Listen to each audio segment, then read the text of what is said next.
I'm going to try a style of content to see if people enjoy it. I'm going to talk about Castile and EU5 more in depth, and I'm going to attempt to draw it somewhat, very vaguely. But like, I'm not an artist, so it's going to be scuffed as hell. You've been warned. Let's give you the starting scenario here. We're Castile. We start the game with this much money, this much population. So just for some context, probably one of the richest nations to start the game with. And of course, remember everything is early access and they're still working on a lot of stuff. So all the normal warnings. But I'm going to tell you how we started. We also started the game with 200 professional soldiers. So we started the game by rivaling to Portugal and Aragon. When you play Castile, you get a CB on both Sicily and Naples for restoration of union. So essentially, right when I can, I declare war on Sicily, and we have 50,000 levies. We more or less just use our boats and we sail over here into the corner of Sicily. We can carry like 12,000 guys at once.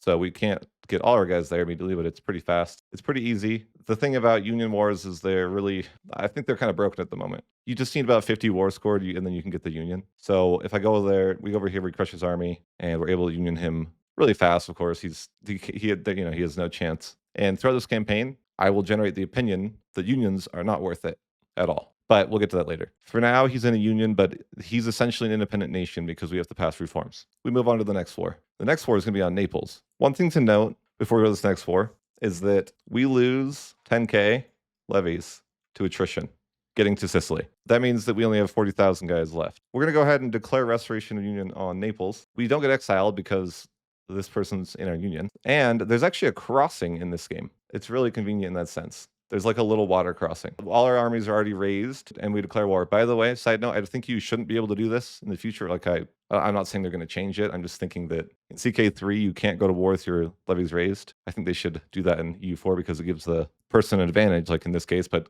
anyhow, we declare war on Naples, restoration of union. He's got some allies, but nothing to worry about.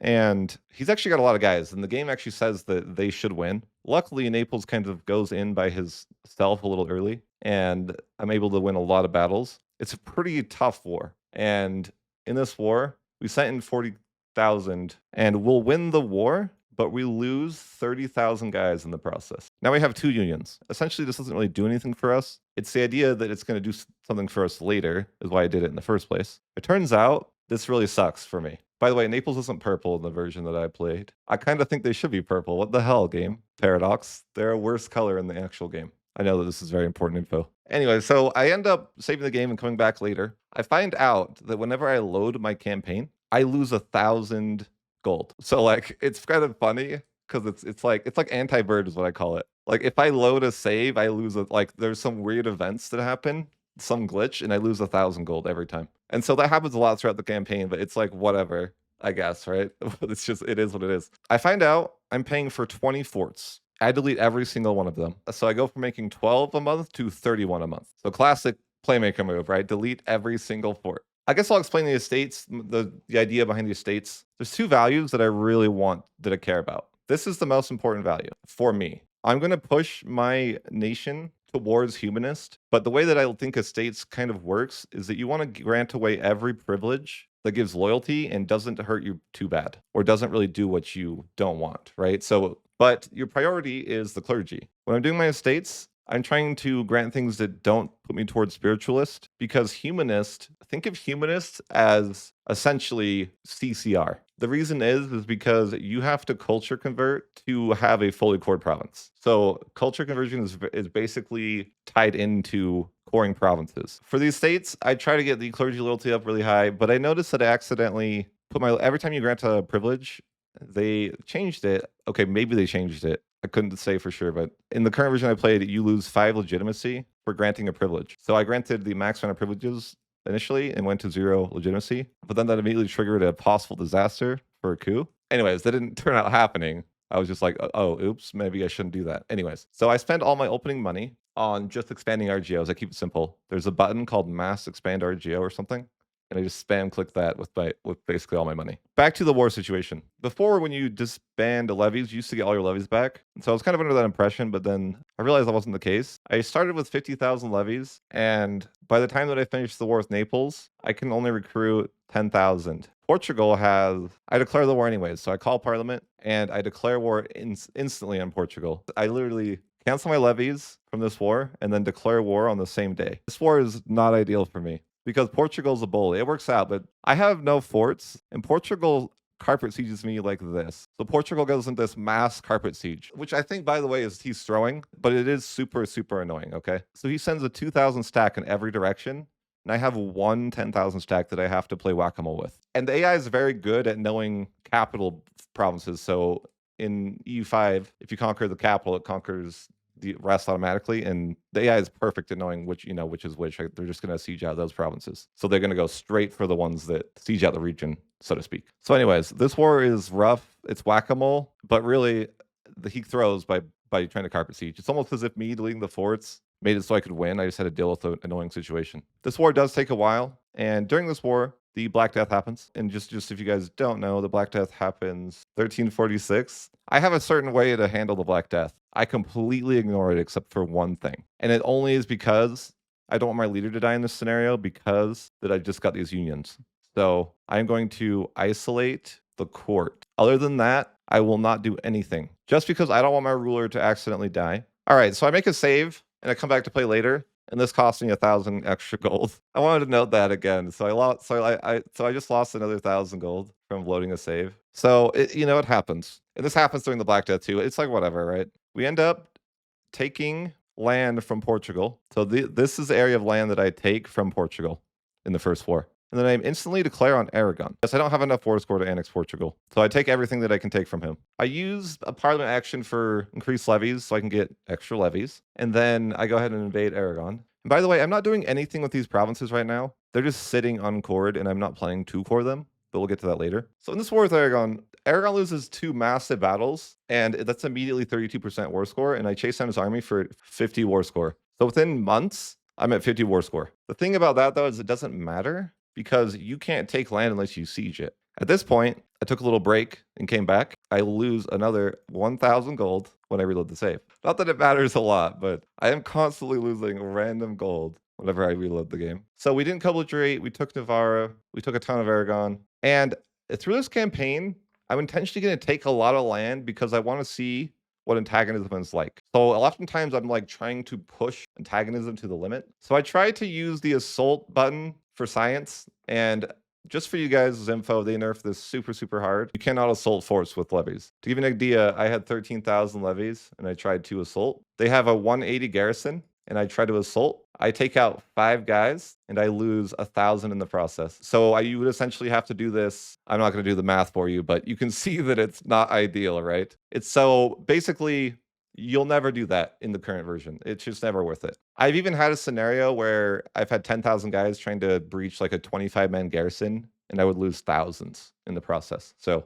I look to form Spain at this point, but then I realize I can't form Spain yet. I immediately declare war on Granada because I want to form Spain. He's also allied to Morocco, so I will be able to fight both of these. To form Spain, you have to have a certain amount of provinces. In fact, you have to have 318 provinces to form Spain, but there also can be no there can be no non-Christian, I don't want to say people, but nations. So essentially you have to eliminate Morocco and Granada from Iberia. So I make a note that the new map makes Spain feel huge. Like when you're zoomed in, like it's your entire screen looking at Iberia. So the new map's like pretty cool. Just a side note, I wrote my notes here. We end up taking all this land and we acquire 15 forts, and we delete 15 forts. The Black Death ends, and of course, I didn't pay attention to it at all. I was busy fighting Aragon and Granada and Morocco. Ain't nobody got time for that. So my population is now 4 million. It was 5.4, I believe. But obviously, I've conquered a lot of land, and it won't be 5 million for long.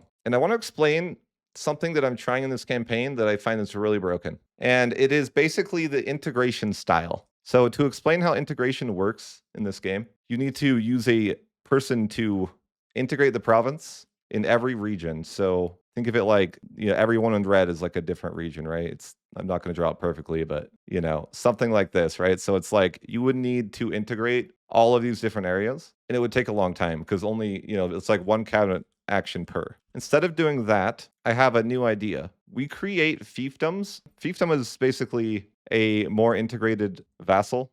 I'm probably butchering what it really is, but for the sake of what I'm saying, we'll imagine it's that. Oh, wait. Before we get into that, this war with Granada is super easy because I'm a castle and they're a Granada. So I didn't really explain much about what's happening this war, but just imagine I send some troops down here. I have way too many. Morocco doesn't really do much, but I just have too many guys, and I have boats as well. So this is why this war is so hard for them. There's no crossing between these two areas, right?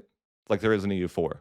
So if Morocco wants to try to reinforce, he has to go by boat. And so you can imagine that didn't go well. I end the war and I just take full annexation with, this stuff over here. Again, I can only take what I have sieged, so I don't go across the water or anything like that. By the way, this not being a crossing, it is very inconvenient when you're playing Castile and you're invading Morocco when there's no crossing here. Just a side note. We annex these guys. Some interesting thing about having no forts, the AI can't retreat because you don't have any forts. Like let's say that the AI will go and siege out this here or something, right? If I attack them there, they can't retreat anywhere. So they usually just lose their entire stack when they do that. It's kind of interesting. So I've repaid all of my bird taxes at the moment. That's what I was calling them. I do know that I'm getting sieged a lot. So Granada sent some guys up here. And what's really annoying about this is every time that they siege, I'm losing population to slavery. Like they're enslaving. These guys are getting enslaved. We lose about 20,000 guys to this. When I say guys, I mean population.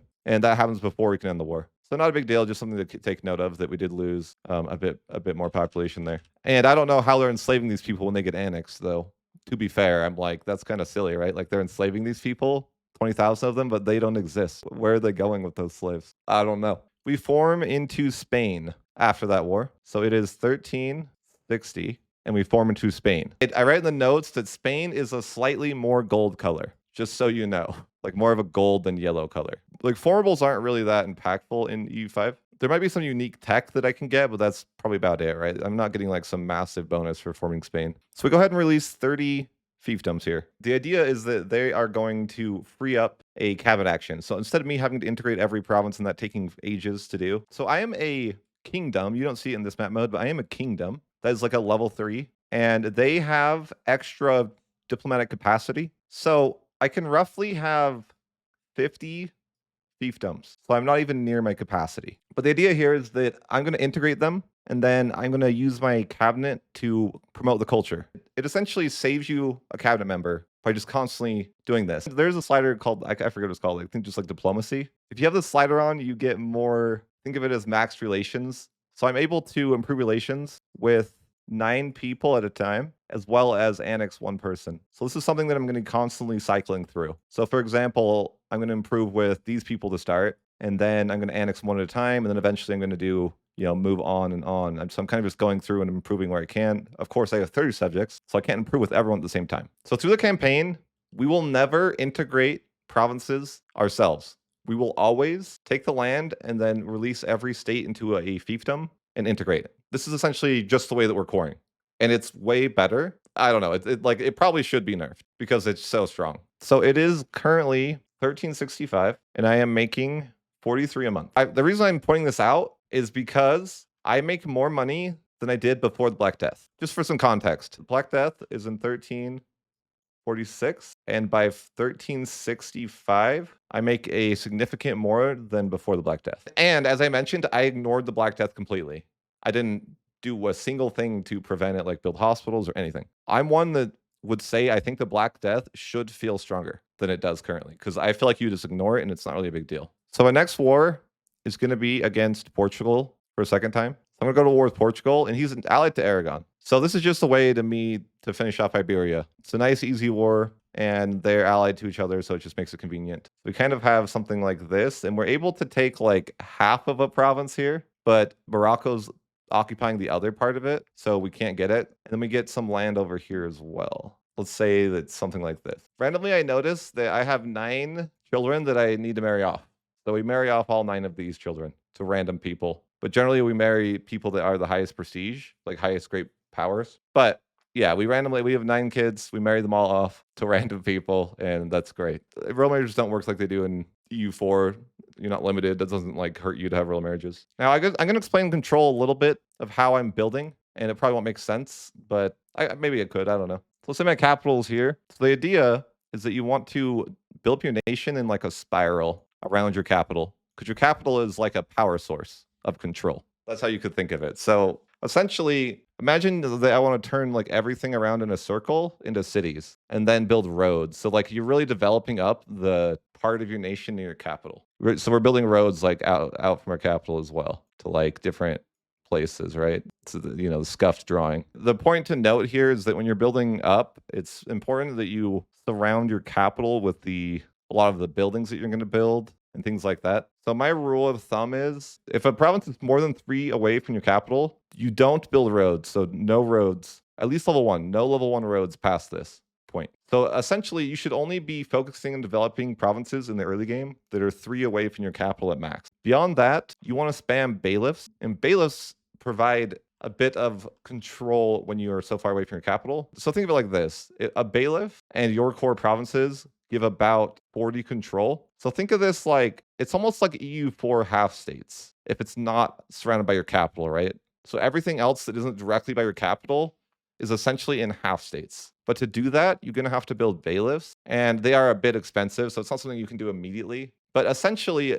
anywhere in the world, it's fairly easy to get 40 control. But you won't be able to get past that, generally speaking, unless it's your capital area. If I wanted to take land over in, let's say, Croatia, it would be the same thing as more than 3 provinces away. You can kind of see what I'm saying is like, once you get past more than 3 provinces away, any distance is relatively the same. And this changes throughout the campaign when roads get better. This is tier 1 roads we're talking about. And you can kind of see that when you get higher roads, you're able to, move out your nation more and more, and you'll still get more value. So it's kind of the way the game progresses through the ages. So at this point, we get a random PU on Scotland. So we declare war on Scotland in yellow text. This war is pretty funny because it ends in pretty much instantaneously. So Scotland invades me right here, but I have way more guys than Scotland, and he invades me. I get 25 war score for beating him, and then I track down his army that has nowhere to retreat because they just landed on my land, and I get up to 50 war score. This is enough to union Scotland immediately. I do not have to invade him at all. Immediately,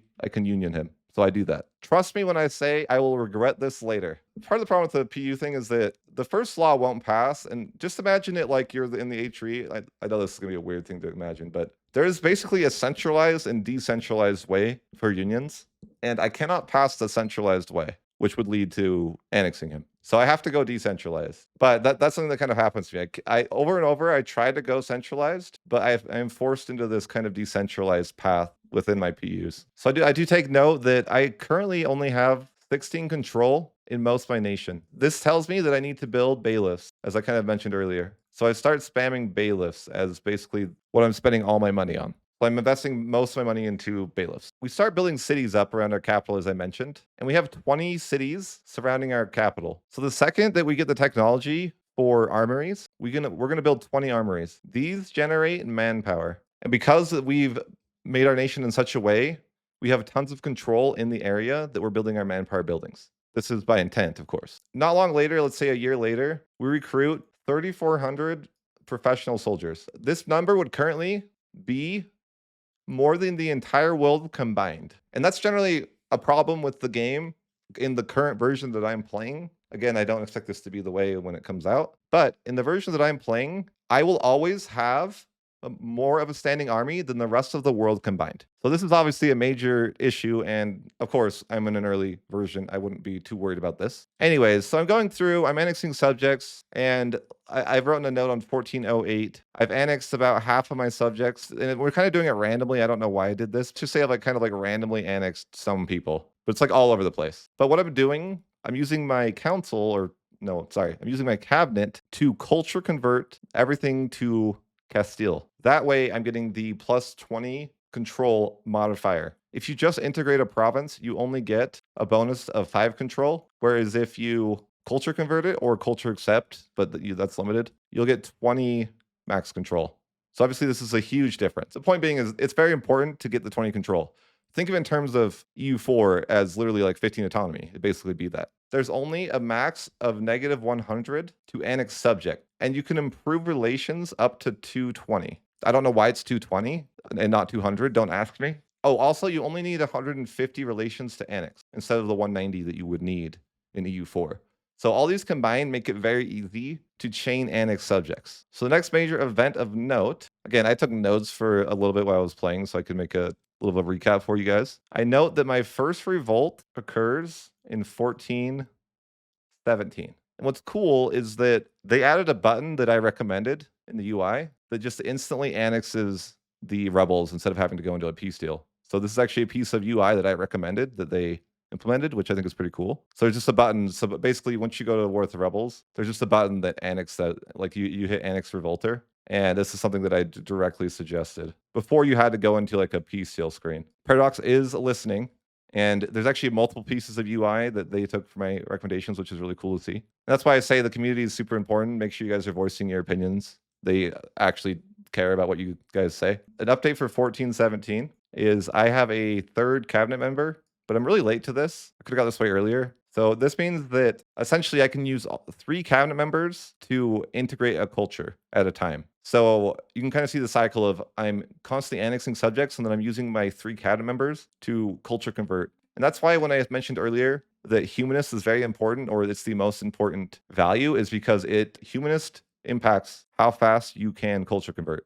So in a way, humanist equals CCR in some ways. Okay, so the value of humanist is really important. So I invade Morocco next, and I note that this war is actually really hard because the terrain in Morocco is miserable to fight in. A lot of the problems is my stacks are like taking a huge attrition, and remember, there's no crossing here, so I have to boat my way over every time I want to do stuff. So I lose some guys to attrition every time that I do that, but I do have some professional troops. So even with the professional troops, Morocco's kind of it's tough. A lot of good men die in Morocco. Okay, a lot of good men. I want to know something that I end up trying that I think is really good. Okay, so less than 1437, professional armies aren't great if you're fighting bigger nations. So for example, if I have 3K professional soldiers against 10K levies in the early game, I would probably lose. So what I'm saying is that I can't just not use levies yet. Levies are an important part of our combat until we get into the mid 1400s. So one thing that I experiment with, or one thing that I think that I like the most, split your levies into multiple stacks and then build 700 cannons. So you're essentially using your professional soldiers as cannons only. This is my favorite way to use a professional army early because sieges take forever, kind of like they do early game in EU4. You start at negative 54% ticks. If you put 700 cannons in, you now start at negative 14%. So you can see this is drastically better. That's kind of what things look like early. Now, I'm going to tell you, combat in the current version of the game, combat is unfair beyond 1437 because the AI is incompetent. And that could be just a byproduct of the current build we're on. The AI doesn't know, or the AI doesn't really, the AI sucks, okay? Let's not sugarcoat it. The AI is not in a good place. I don't think it will be like this on release, but I want to point this out because I don't really get to experience the game that it really will be because the AI is not working as it should. So I want you to take everything you're seeing with that kind of idea in mind. So 1435 update. And I didn't mention this, but I did tell you guys earlier that I invaded Morocco. So of course I ended up taking a bunch of land from Morocco. And let's just say that it's like Morocco owns this. So let's just say that I own like roughly something like this at this point. But again, it's all broken into subjects that I'm going to slowly integrate. So that's just kind of the process, right? So every time that I conquer, I'm going to create a bunch of different new subjects and make them fiefdoms. And that's just kind of my coring process. So 1437 is a very big deal because it unlocks the hegemony mechanic. I have the largest professional army in the world. I'm immediately given the mill hegemon. So we have the mill hegemon. What does that mean? It means that we have an awesome ability. Well, for one, we have the important things. We have negative 10 war score costs, but we also have the ability to get food or military access. So it's like an interaction where you lose 25 opinion, but you since you're the mill hegemon, so like if I want to walk through my rival's land, I can do that. It's pretty OP. I can get access anywhere, unrestricted. It doesn't matter if people don't like me or not. They can hate me all they want. It doesn't matter. So in my opinion, hegemons are bad because they snowball the players super, super hard. I have the mill hegemon immediately. You don't take the hegemons in this game. It's just literally assigned to the person that has the highest statistic, whatever that they're going for, right? And yes, you'll probably get the question, you can have all 5 hegemons at the same time. However, I'm going for the cultural hegemon. This is an important one. Funny enough, there is no naval hegemon because it's about the naval hegemon goes to the person that has the most heavy ships. So I build one heavy ship and become the naval hegemon as well. I don't even remember what it does because it's ship related and it's not like it mattered, but it's just funny, right? So the cultural hegemon is really what I'm after. The cultural hegemon gives you a new cabinet action called assimilate area. So imagine that I would have to use a diplomat to get everything assimilated like this, right? So they got a diplomat here, here, here, here, here. Now, this hegemon lets me do that with one person. So like this entire region now can be culture converted with a single action, like a single person working on it. It turns one cabinet member into 4, essentially. For example, if Granada was split up to this, like this is actually a thing, like it can assimilate all of Granada at the same time. So it's super, super powerful. And it's very easy for the player to achieve this hegemon because you're going to just build buildings. I mean, right now the AI is just, it can't keep up with the player. And mostly if you build a couple universities, then you'll be the hegemon. Like, again, I don't think this is how it will be. It's just right now the AI, I think that they're testing some stuff and the AI just doesn't have money or something like this. I'm not sure. It's just hard to see where the game will be. I can only kind of, again, it's early access there. Working on the game still. So the institution arrives, and I really wanted to test exploration.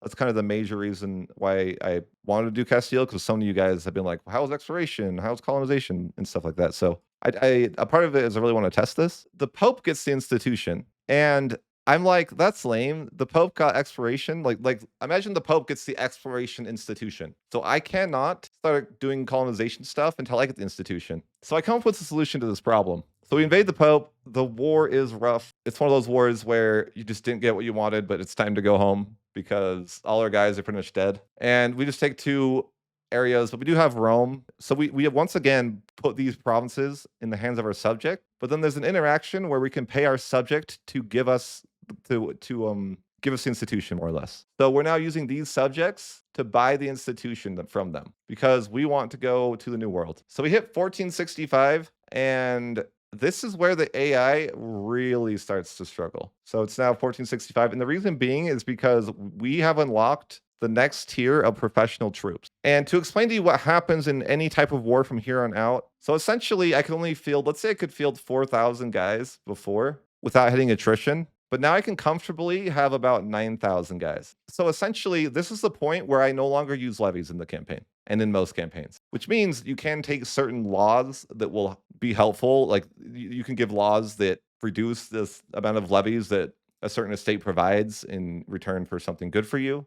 And so a lot of the times now I will grant those laws. The AI sucks too much to use professional troops. So from this point forward, I fight professional troops versus levies the rest of the game. Well, so far, I'm in 1550 currently. But from here until where I'm currently in 1550, anyone I fight is easier than fighting against EU4 natives. So any war is easier than EU4 natives from this point forward, from 1465 and on. So obviously, this is an issue, and I'm sure this will be worked on and that sort of thing. But unfortunately, just kind of like there's nothing that the AI can do anymore. There's no coalition in the game that could challenge me from this point on. It's basically just like peasants versus a professional army.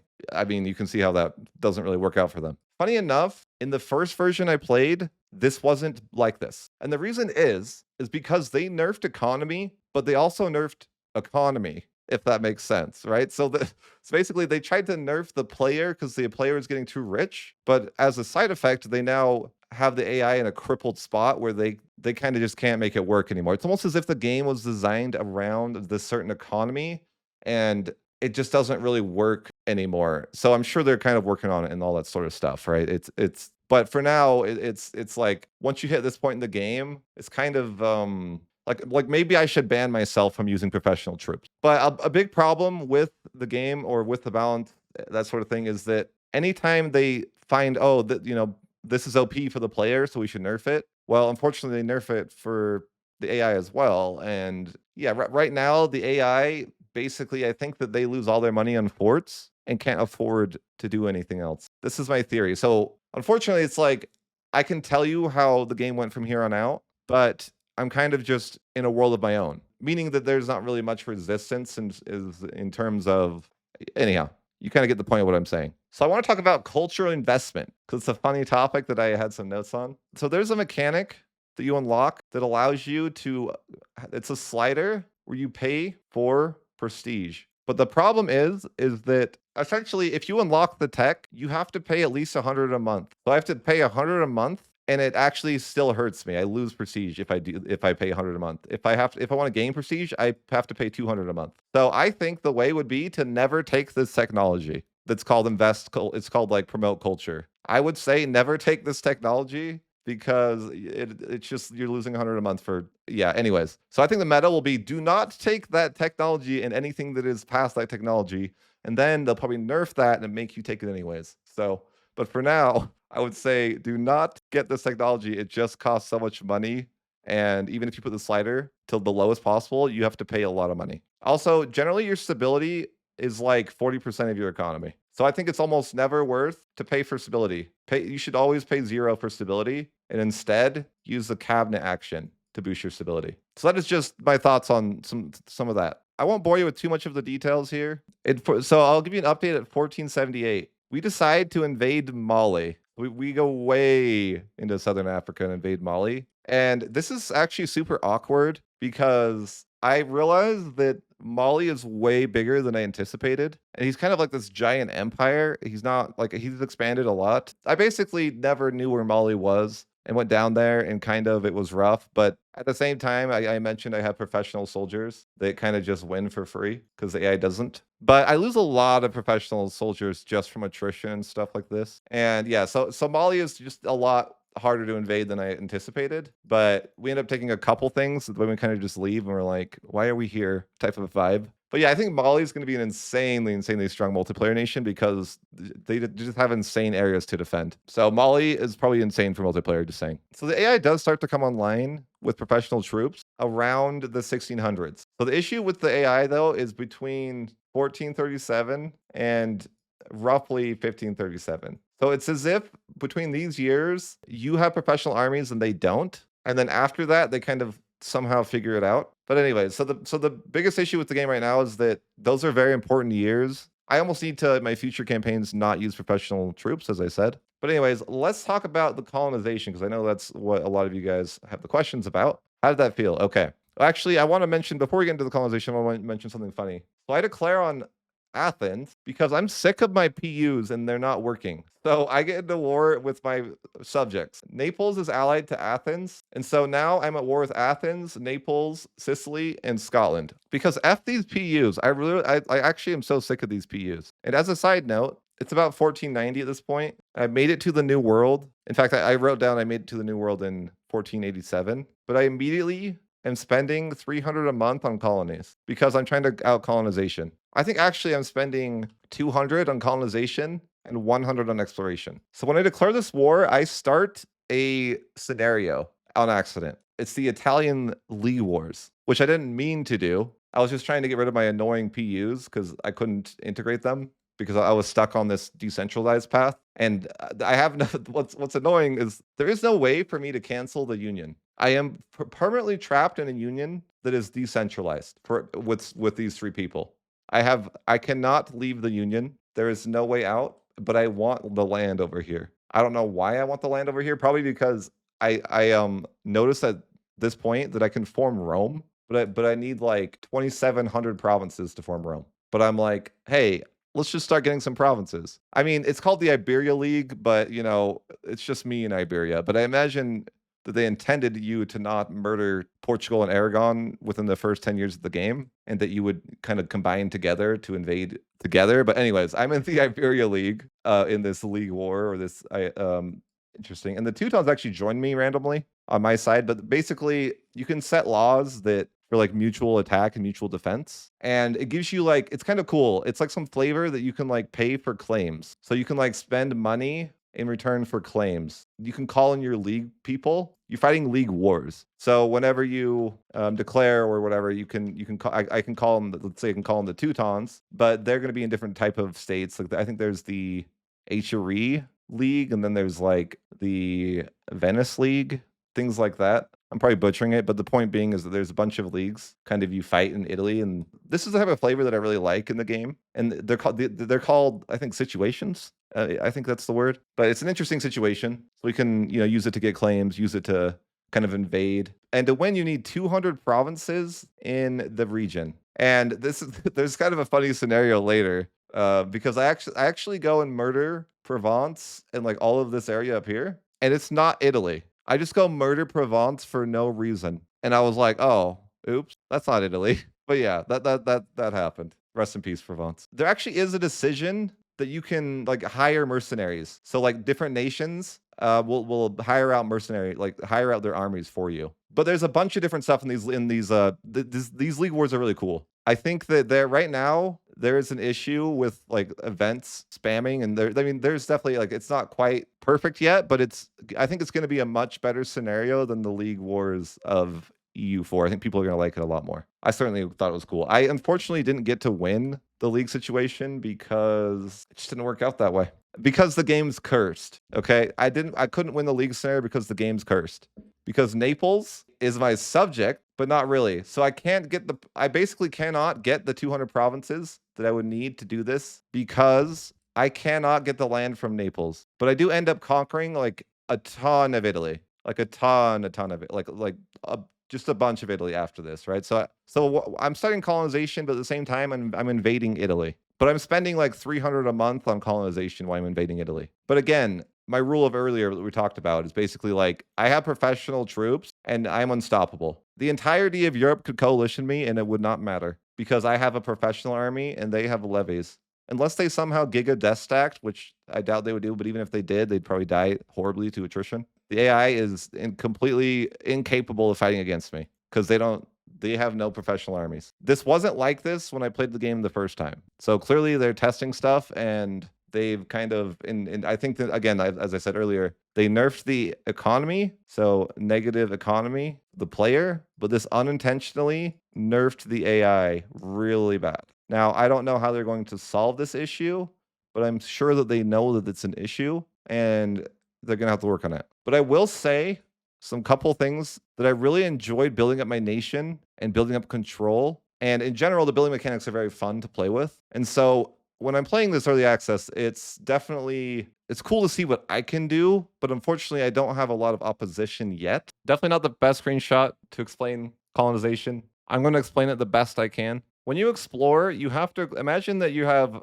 I mean, the drawing is going to be scuffed, but imagine you have like different sea tiles like this. Roughly speaking, I'm imagining these are sea tiles. You have to explore one sea tile at a time, and it costs one explorer to do this. So you basically send an explorer out to like a bunch of different sea tiles like this, but it's a different explorer. And this costs 10 a month. Yeah, so you're paying 10 a month for every explorer. And imagine you're sending like a bunch of explorers out at once to explore these sea tiles. And then once a sea tile gets explored, you can explore the next sea tile and so on and so on. But there's no limit on how much exploration you can do. As long as you're able to pay a 10 more a month, you can keep doing it. And then once you get to the coast, you have to explore the coast. But to explain that, imagine that you're exploring like I'll kind of draw vaguely what it would be like. Like this is one zone to explore, this is one zone to explore, this is one zone to explore. So you have to send like a lot of different explorers out for like every little bit of area is like a new zone. For example, in EU4, you would just explore the coast. You could see everything.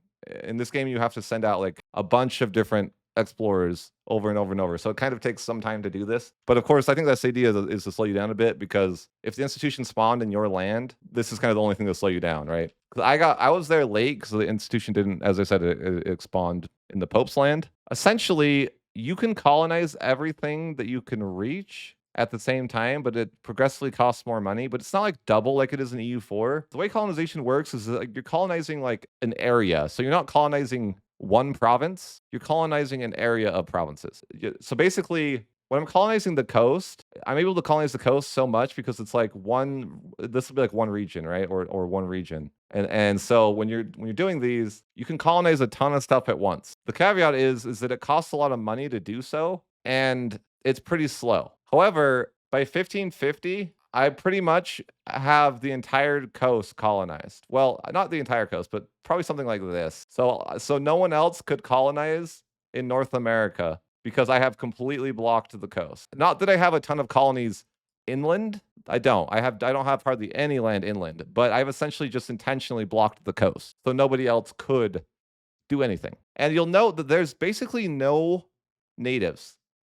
One thing that's kind of funny, when I colonize this land here, this kills 80% of the natives when I colonize over here, which is kind of funny because, I mean, you would think that I'd have to be in contact with the natives to kill them all, but immediately, and this is like over 1 month, by the way, 1 month, they get just completely annihilated by disease. It actually starts a disaster for them, like kind of like it's like the Black Death, but like worse because it's not 40% of your population, it's 80% of your population. But yeah, so if the natives weren't weak already, but I want to talk about what you can do with subjects because it's probably the most interesting part about it is there's 3 options when you colonize an area when you finish. You can either have it yourself, you can give it to a colonial nation, or you can play as a colonial nation. So it's kind of nice in the sense that in EU4, you automatically have to give it to a colony, but you can try to keep it for yourself if you want. And your colonies are all start with 1,000 people. So the reason this is interesting is because,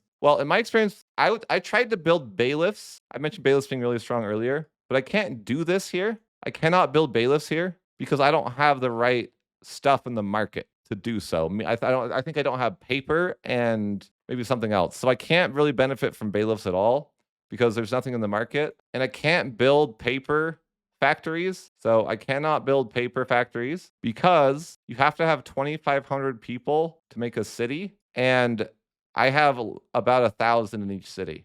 And of course, they're not actually cities, sorry, rural settlement. I have to have this to make a city, to make a paper factory. So I cannot benefit very much from these provinces for a long time because I do not have the resources or the population to make the factories that I need for bailiffs to actually work and that sort of thing. So where I can take the provinces for myself, and actually I do take the provinces for myself in this game, mostly to test it, you really don't get that much value out of doing it because you only have a max of 20 control in these areas. If I'm being honest, it is 1550, and because of the way the AI is and stuff like that, ridiculous money.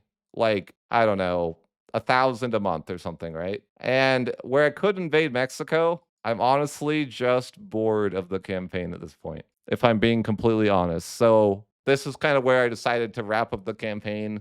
I'm super strong in Italy, and I've like conquered all of Italy, and I fought France, and France was like easier than fighting natives in EU4. And so at that point, I was like, I don't know if I want to continue this campaign because there's no challenge. I guess in a nutshell, I would say colonization is not worth it unless you were in a situation where you couldn't expand, such as multiplayer. Then it would be very, very good. Long-term investment, and that doesn't really work in EU4 single player because in EU4 single player, you don't really value long-term investments that much. I would rather invade, let's say, France or Italy, etc., because it's a long-term investment in a game that is generally not super, super long. Just think of it in terms of, my guess would be the investment wouldn't pay off for at least 150 years because of the way population works. And to give you some final numbers for my campaign, I had about